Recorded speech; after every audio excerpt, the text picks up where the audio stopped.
The month of September is a month of missions, and I'll be saying a few words in a short while concerning the same.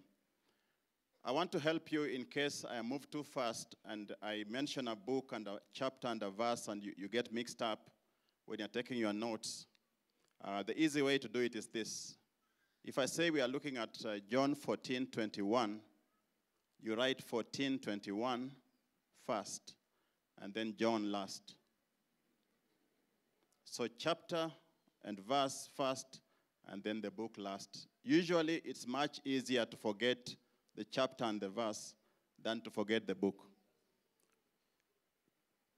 On the first Sunday of this month, Reverend George Murichu reminded us that true evangelism is Christ-centered. And he focused on the verse, John 14:6. Jesus is the way, the truth, and the life. On the second Sunday, Reverend Justus Mugambi came and taught us that evangelism that brings conversion is one that is powered by the Holy Spirit. Last Sunday, Reverend Josephine Gu admonished us to make evangelism a way of life, and her preaching was based on the book of Acts of the Apostles. Today, we shift gears and look at leadership. And God willing, next Sunday, the focus will be on advocacy.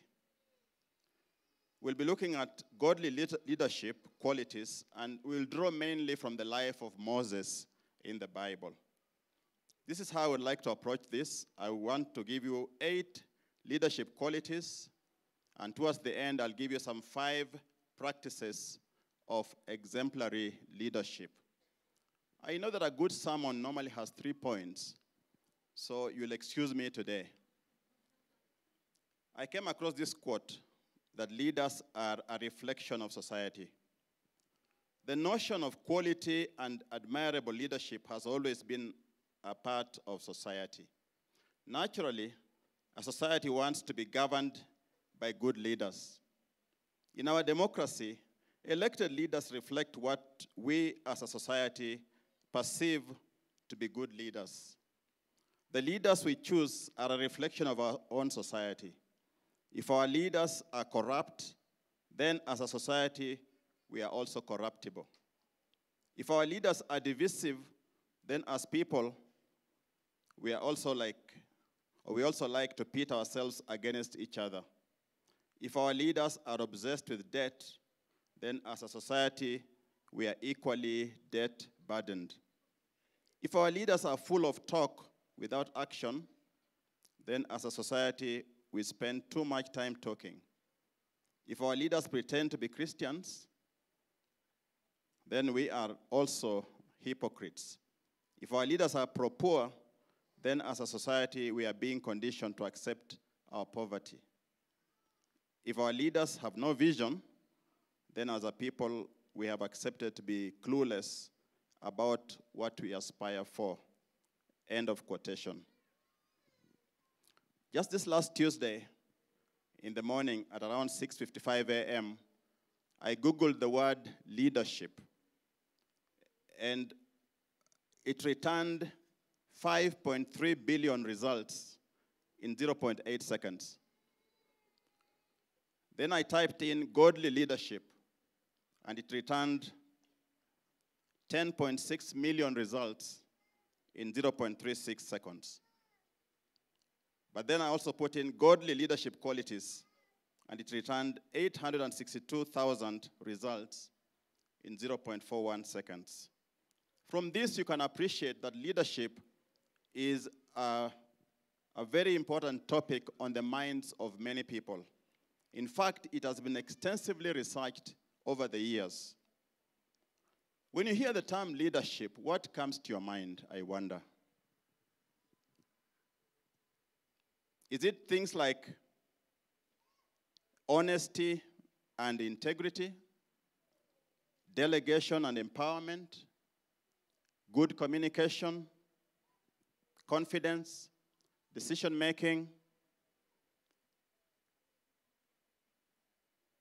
accountability, commitment and passion, a positive attitude, creativity, innovation, inspiration, empathy, enthusiasm, focus, responsibility, and the list goes on. There are very many terminologies that go hand in hand with the term leadership.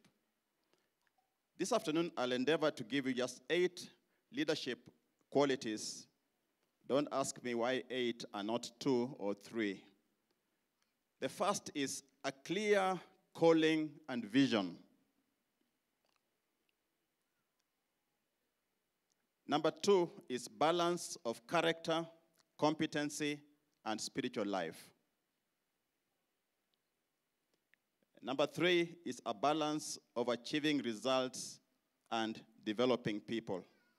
Achieving results and developing people. Number 4, dealing well with authority. Dealing well with authority. Number 5 is sharing the responsibility. Number 6 is a servant attitude.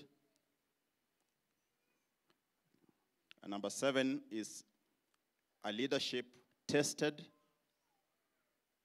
And number 8 is a learning attitude. 7 leadership qualities. The leadership guru by the name Dr. John C. Maxwell has this to say about leadership. He says, everything rises and falls on leadership. He also says that leadership is influence, period. Another thing he says is that if you think you are a leader, but you have no followers, you are merely taking a walk. So you're actually fooling yourself, in other words. D.L. Moody said this about Moses. He said, Moses spent 40 years in Egypt thinking he was somebody. Then he spent 40 years in the desert finding out that he was a nobody. You know, when you look after sheep, you realize that you really are a nobody, isn't it? And in the case of Moses, he was looking after the sheep of his father-in-law. I think in our African culture, I would really feel embarrassed to look after the sheep of my father-in-law. But Moses found himself in that kind of position. And then he spent 40 years learning what God could do with a somebody who knew he was a nobody. Few men have been called upon to lead like Moses. The sheer numbers were staggering. 1 million people plus lowing cattle, bleating sheep. The terrain was inhospitable and the route ambiguous. Moses was met with elation and frustration. He experienced God's miraculous grace and severe judgment. He faithfully led in the face of mutiny and plagues. When he finally reached the promised land, his team of spies failed at their purpose. Sent back into the wilderness to wander, Moses, in the sunset years of his life, faithfully led the masses nowhere in particular. No doubt, Moses seriously questioned his success as a leader. Exchange the Israelites for our husbands, wives, children, employees, and churches. Replace the wilderness with our neighborhoods, communities, places of commerce, roadways, etc. Trade the mutiny with the challenges to our authority and capability. Substitute the plagues with our frequent adversity and the bleating sheep with any other nagging cause of headache in life. In light of this, Moses stands out as an extraordinary leader. Our text this afternoon is taken from Exodus 18, verse 13 to 26. I'll read it just now. Exodus 18, 13 to 26.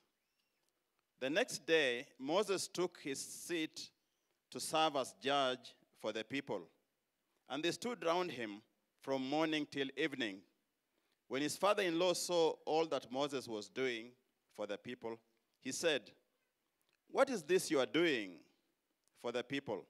Why do you alone sit as judge, while all these people stand around you from morning till evening?" Moses answered him, "Because the people come to me to seek God's will.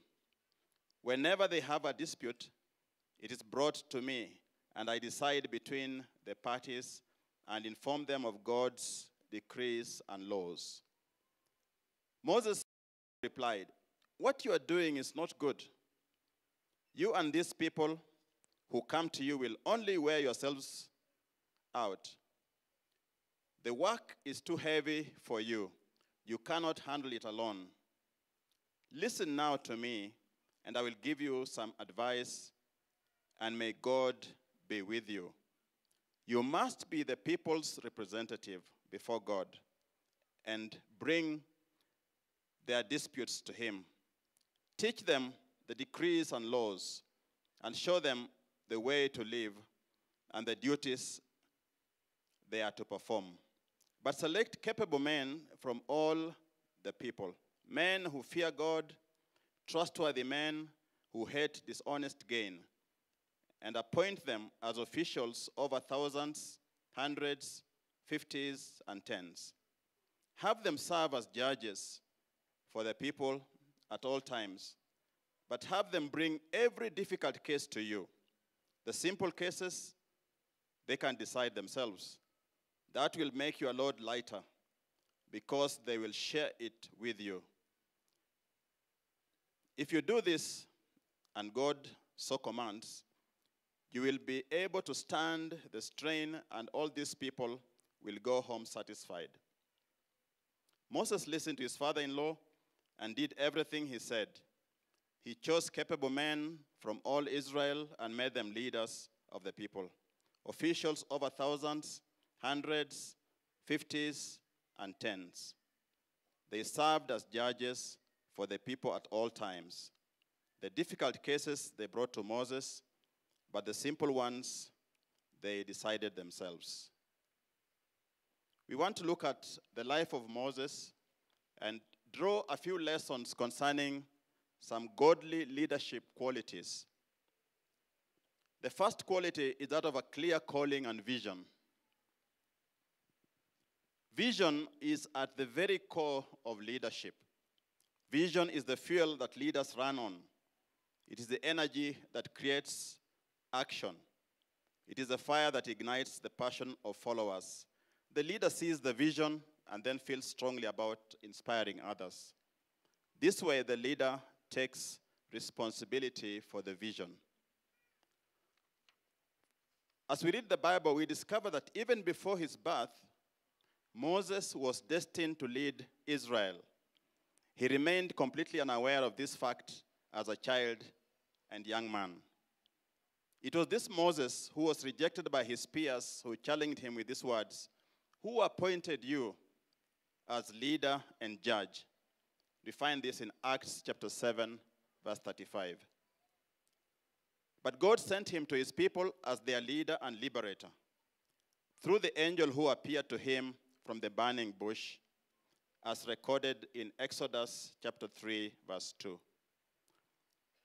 Similarly, Jeremiah was called to be a prophet, as we see in Jeremiah 1:5, which says, "Before I formed you in the womb, I knew you. Before you were born, I set you apart. I appointed you as a prophet to the nations." When Moses was about 40 years, he decided to follow his higher calling and purpose. He would be Israel's liberator. Although he thought he was ready, it appeared not to be so. What he forgot was that although he may have been competent for the task, he was certainly not prepared for the strength of character that he would need. In Acts 7:23, we find that when Moses was 40 years old, he decided to visit his own people, the Israelites. And you know about that visit. He went and he found that the Egyptian was fighting a Hebrew man. And of course, he took the matter into his own hands and he killed the Egyptian. He made another visit and he found two Hebrews quarreling among themselves, and he tried to make peace. That's when they asked him that, who appointed you as a leader and judge? In Hebrews 11:24 verse 25, by faith, Moses, when he had grown up, refused to be known as the son of Pharaoh's daughter. He chose to be mistreated along with the people of God, rather than to enjoy the fleeting pleasures of sin. So you see that Moses was appointed to lead the children of Israel. He tried to do it his own way, and he failed miserably. Later on, when he's 80 years old in the wilderness, looking after the sheep of his father-in-law, the Lord appears to him and commissions him to go to Egypt and deliver the children of Israel. Moses raises some questions or challenges or objections to this assignment. First, he says, who am I? Who am I to take on this task? Why have you picked on me? We find that in Exodus 3, verse 11. The second challenge is, who are you? In other words, who are you, God? Exodus chapter 3, verse 13 to 14. Who are you? What is your name? And God said, I am who I am. That means that I am the God who acts, and you will be witness to this. Thirdly, he says, even if I go, who will believe me? Who will believe that you have sent me? And God answers by saying, use what's in your hand, that staff, throw it to the ground. Moses was carrying the shepherd's staff. When he threw it on the ground, it turned into a serpent. He was asked to pick it by the tail, and it returned to the form of a staff as it was before. It's amazing that at the end of this interrogation, when he finally said yes to the assignment, the Bible records in Exodus chapter 4, verse 20, that Moses returned to Egypt with the rod or the staff of God. Initially, it was the staff of Moses, but eventually it became the staff of God. An amazing transformation had happened. The fourth objection that Moses raises is, I lack the necessary skills. In particular, he says that I am not so good in speech. I stammer. And God answers him, I will be with you and teach you what to say. Lastly, Moses tells God, send someone else. This is a common phenomenon in our life. You are given an assignment, and eventually you say, send someone else. You don't want to take on the assignment. At this, God was angered. He was angry with him, because God had spent 80 years investing in Moses for this particular assignment, and now he's saying, send someone else. I know for a fact that any leader worth his or her own salt must have a clear calling and a clear vision. Sometimes we use words like somebody's purpose, or what are you on earth for, why were you born. All those questions are questions relating to calling and purpose, and specifically the vision. All leaders who have accomplished much have been leaders who had a vision. The second quality of leadership is a balance of character, competency, and spiritual life. A leader needs to have character and competency in good balance. If the competency is developed and the character is not as developed, this actually produces arrogant leaders, people who are full of themselves. They don't regard other people as of any consequence. On the other hand, if character is developed more than competence, you find this person raring to go, wanting to do stuff, but they are not really well equipped for the task. What do you mean by competence? Competence means a combination of knowledge and skills. We need this to be able to be effective as leaders. We find in the Bible that Moses was educated in all wisdom of the Egyptians and was powerful in speech and action. It's recorded for us in Acts chapter 7, verse 22. I find this rather fascinating because how can they say he was powerful in speech and action, and yet earlier on he was telling God he wasn't good at speech? It's amazing. What about character? Character is a combination of inner qualities that distinguishes one person from another. The Bible doesn't specifically address character development, but it does address the fruits of the Spirit. The fruit is used to illustrate how God works through us by his Spirit. In Numbers 12, verse 3, the Bible records, "Now Moses was a very humble man, more humble than anyone else on the face of the earth." What about spiritual life? How does it come into perspective when you think about leadership qualities? The basis for all that we do in our Christian life comes from our inner relationship with God. A leader who is effective is a leader who has a close relationship with God, a leader who cultivates an intimacy with God. And in that relationship, the leader is able to know the heart of God. He's also able to know the voice of God. In this world, there are many voices, and the leader ought to hear what God says. In the Bible, I find King David as a good example of a leader who was very good at this. If you look at a number of his military conquests, before he set out to go and fight, he would inquire of the Lord. He would say, "Lord, should I pursue them? Shall I overcome them?" He had a habit of inquiring from the Lord. And a leader who sets out to do a task without inquiring of the Lord is likely to fail. How I hope and how I pray that all of us would be the kind of leaders who hear from God. Warren Buffett, a highly successful businessman, says this about looking for someone to hire in his company. He says, when you want to hire a person, look out for three things. The first is intelligence. The second is energy. The third is integrity. Then he says, if they don't have the last one, don't even bother about the first two. Put in another way, you can say this. Look for three qualities: integrity, intelligence, and energy. If they don't have the first, the other two will kill you.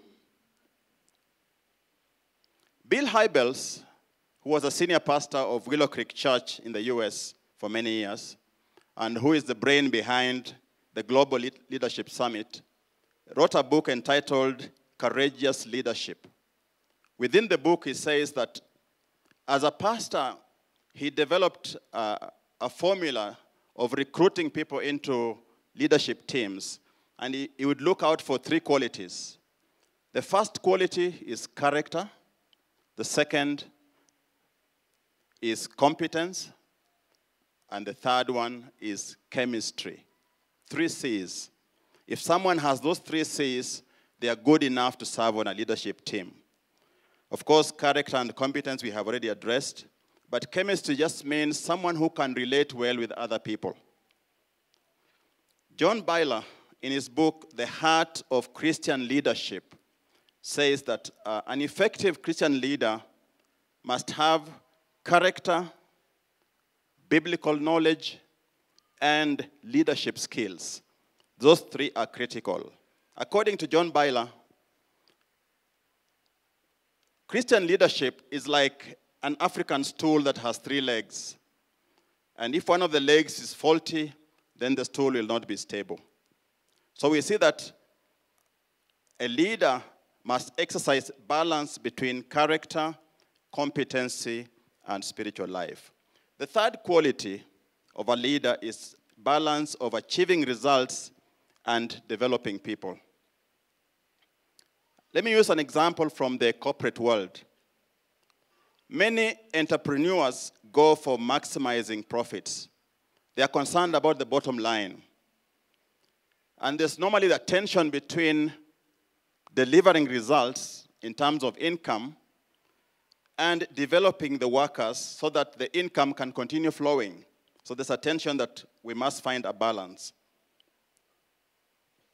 Wise leaders know that investing in people ultimately yields more fruit in the long run.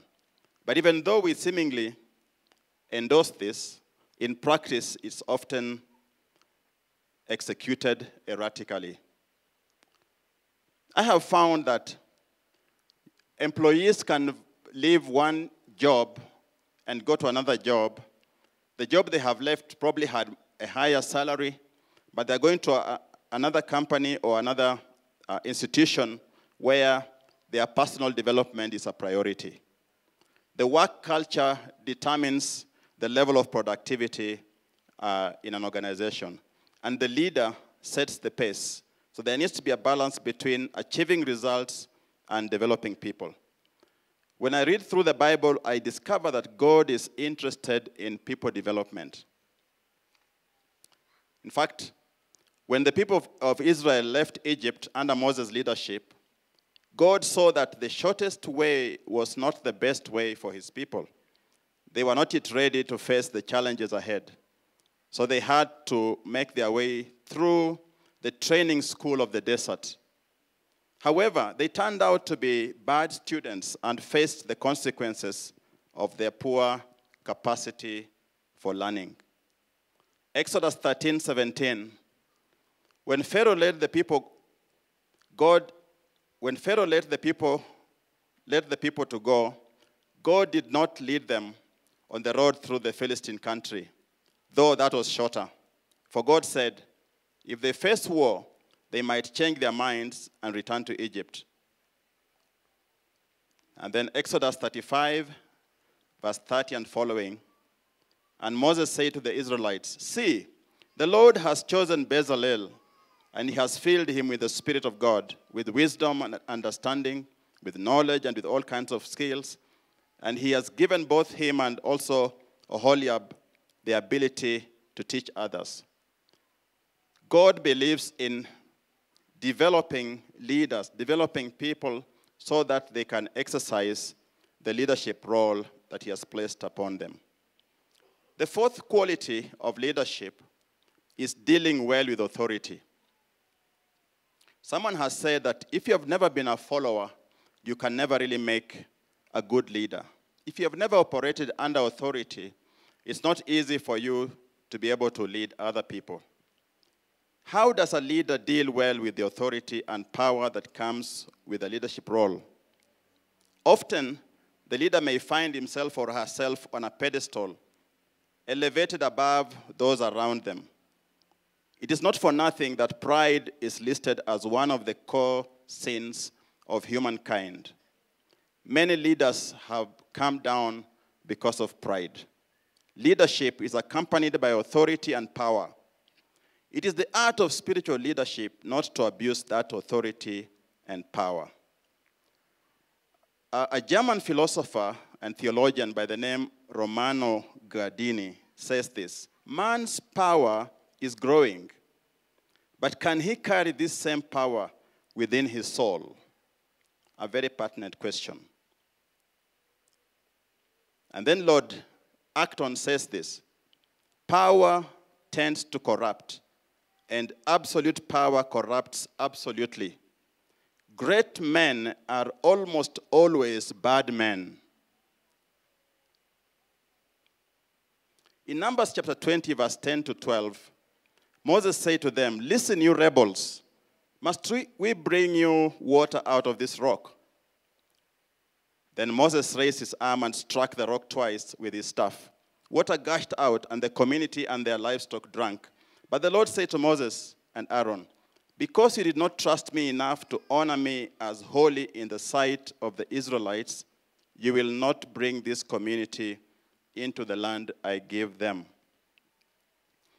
This particular situation reveals that Moses was not able to contain himself under pressure from the people he was leading. He was frustrated, and he acted out of anger and dishonored God. And as a result, God decided he would not be able to step in the promised land. What a price that Moses had to pay. Many of us are of the view that God was probably unfair to Moses, but that's a subject for another day. The fourth quality of leadership is sharing the responsibility. As we read in the text, we saw that Moses took it upon himself to be the one to judge the children of Israel from morning till evening. And if you read the entire chapter 18, you'll discover that his father-in-law came with Moses' wife and children. It seems as if while Moses was busy judging Israel, he had neglected his family. They couldn't come into the way. He saw himself as carrying out a more noble activity, a more noble work. But he receives wisdom from his father-in-law, and he realizes that if he goes on like this, he's going to crash. And many leaders who think of themselves as being indispensable have fallen into the trap of destroying themselves. Sharing responsibility means share the spiritual burden of leading people and the physical burden of leading people. The spiritual burden of leading people, we can read Numbers 11, verse 11. Numbers 11, verse 11. Moses asked the Lord, why have you brought this trouble on your servant? What have I done to displease you, so that you have put the burden of all these people on me? Moses was saying the kind of frustration he had when the children of Israel were asking for meat in the desert. And then Numbers 11, 16 to 17. The Lord said to Moses, bring me 70 of Israel's elders who are known to you as leaders and officials among the people. Have them come to the tent of meeting so that they might stand there with you. I will come down and speak with you there, and I will take some of the power of the Spirit that's on you and put it on them. They will share the burden of the people with you so that you will not have to carry it alone. It's very important for leaders to share the spiritual burden with others. And then on the physical burden is what we saw his father-in-law Jethro advising him what he ought to do. And I will not repeat it. The sixth quality of leadership is a servant attitude. Leaders often see themselves as bosses. It's important for us to be clear about what's this thing called servant leadership. Servant leadership has two main tasks. The first is to give clear guidance in the direction that the task or the project or the business is headed. The leader must show the direction that needs to, the organization or the followers need to take. By showing direction, you are actually serving your people. You are being transparent to them, and you are being a true leader before them. The second thing that's required of servant leadership is to give people a chance to grow and develop. If this doesn't happen, it turns out that the leader thinks that they are the only ones who can do the task that's before them. In the Bible, we have a sad story of King Rehoboam, the son of King Solomon. When he took over leadership of the nation of Israel, he went to seek advice from the elders. You know, in 1 Kings chapter 12, verse 6 to 7. Then King Rehoboam consulted the elders who had served his father Solomon during his lifetime. How would you advise me to answer these people, he asked. They replied, if today you will be a servant to these people and serve them and give them a favorable answer, they will always be your servants. But sadly, Rehoboam despised that advice, and he went to consult his peers who gave him some bad advice. The New Testament also talks about servant leadership or a servant attitude. It's well captured in John chapter 13, verse 1 to 7, where we see Jesus washing the feet of the disciples. It's a very powerful imagery of a servant attitude. The other text is Luke chapter 22, from verse 24 to 27. In this text, the disciples are arguing among themselves, who is the greatest? And the Lord rebukes them. He tells them, the greatest among you should be like the youngest, and the one who rules like the one who serves. What a paradox. The greatest is like one who serves. The seventh quality of leadership is testing, a leadership tested. One of the commonest phenomena of leaders is that they are often not good at taking criticism. Bob Anderson, in his book, Scaling Leadership, says, leaders should look for feedback instead of shying away from it. Few people enjoy feedback or criticism. But great leaders recognize that they need a feedback-rich environment to grow. If you're a leader who doesn't want to listen to other people's opinion, then you're not going to go far. Your leadership will be tested, and the question you should ask is, how will you deal with this when it comes? How spiritual are you during the times when your leadership is being tested? How do you react?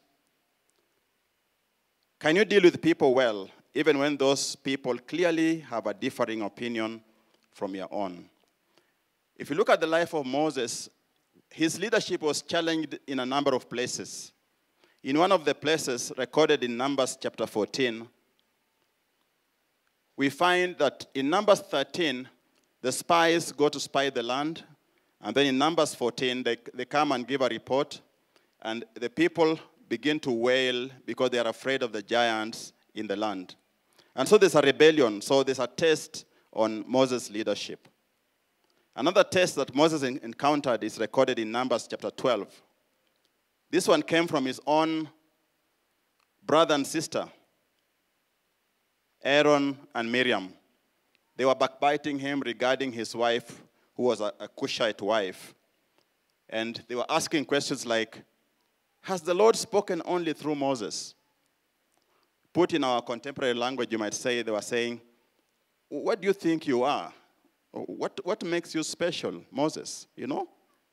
That kind of thing. And God was not happy with that. In fact, Miriam ended up being struck with leprosy. And then Moses had to pray for her. Another rebellion happened in Numbers chapter 16. I would encourage you to read at your own time. The last leadership quality is a learning attitude. A learning attitude is an absolute must if we are to be used by God. Often, God chooses to use some difficult situations in our lives in order to shape us and to mature us. So when we go through difficulties, we should ask the question, what is this for? Rather than asking the question, why am I going through this? What for is a better question than why. And learning attitude comes from two primary sources. The first one is the value of self-reflection. Just reflecting on your own leadership and finding out where you are doing well and where you need to improve. The other aspect is learning from good counsel, hearing from others who are more experienced, sharing with you their views, that help shape your leadership.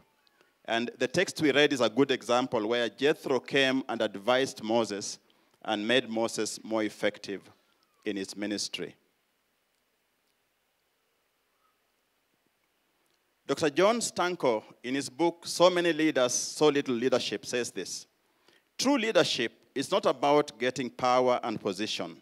It's about becoming a servant. In real life, leading others is much more complex. It's part preparation, part perspiration, and part inspiration. And John Quincy Adams, an American statesman, had this to say: if your actions inspire others to dream more, to learn more, to do more, and become more, then you are a leader. I want to finish now with the 5 practices of exemplary leadership. And I'm drawing this from the book entitled The Leadership Challenge, written by James Kuze and Barry Posner. The 5 practices of exemplary leadership. Number 1 is model the way. The leader ought to model the way for the followers. You must show the followers how it's done and where you are going. So model the way. You must lead by example. Secondly, inspire a shared vision. The leader has a responsibility to inspire the followers or the led. The leader must have a clear view in his mind or her mind where we are all going. And it's his or her responsibility to paint a compelling picture so that the followers can also buy into that particular vision. So inspire a shared vision. Thirdly, challenge the process. If you're a leader who does things just the same way they have been done, then you're not doing very well. A leader needs to ask the tough questions. Find out, why are we doing things this way? Why can't we do it differently? You must be creative and innovative in your leadership. So challenge the process. Don't just do things the way they have always been done. The world we live in is very dynamic. There are changes happening all the time. If you get stuck to one style of leadership, likely to be left behind. So the third practice is challenge the process. The fourth one is enable others to act. Equip others, empower others, delegate so that they can also learn to do it. You cannot do it alone, so enable others to act. There are some leaders who fear that if they train others, then they are going to be out of position or out of job. That's a very selfish approach to leadership. The last practice is encourage the heart. Encourage the heart just means that celebrate, whenever you have victories in your leadership journey. When you succeed in small tasks and in large tasks, you find time to celebrate, and also acknowledge the contribution of others, because this work cannot be done by one person. This work is done by you, the leader, together with the people that you are leading. So the 5 practices of exemplary leadership are: model the way, inspire a shared vision, challenge the process, enable others to act, and encourage the heart. May the Lord bless you.